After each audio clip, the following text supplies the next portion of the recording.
कैसे दुनिया के रच के बनवला हो प्रभु जी, कैसे दुनिया के रच के बनवला हो प्रभु जी, कैसे दुनिया के रच के बनवला हो प्रभु, कैसे दुनिया के रच के। पृथ्वी सुनी अंधकार में रहला, पृथ्वी सुनी अंधकार में रहला, पृथ्वी सुनी अंधकार में रहला।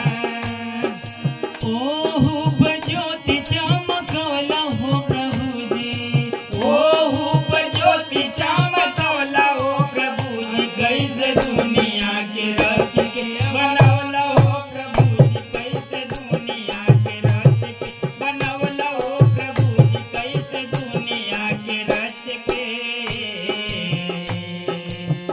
आकाश में सूरज चांद बनवला, आकाश में सूरज चांद बनवला, आकाश में सूरज चांद बनवला।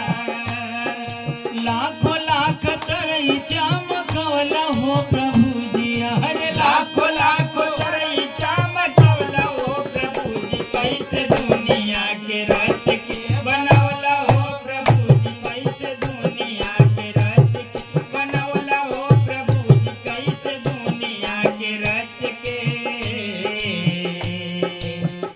जल में भिन्न बहु जीव बनवला, जल में भिन्न बहु जीव बनवला, जल में भिन्न बहु जीव बनवला।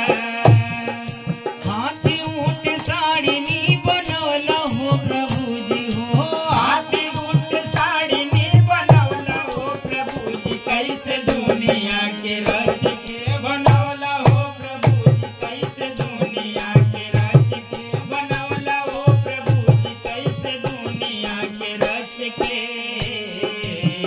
नव खिड़की एक पिंजरा बनवला, नव खिड़की एक पिंजरा बनवला, नव खिड़की एक पिंजरा बनवला।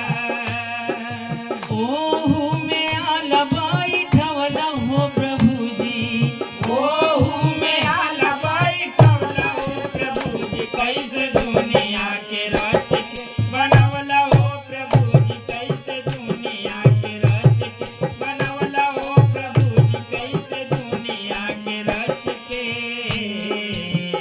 एक दिन ईश्वर पावन बनवला, एक दिन ईश्वर पावन बनवला, एक दिन ईश्वर पावन बनवला।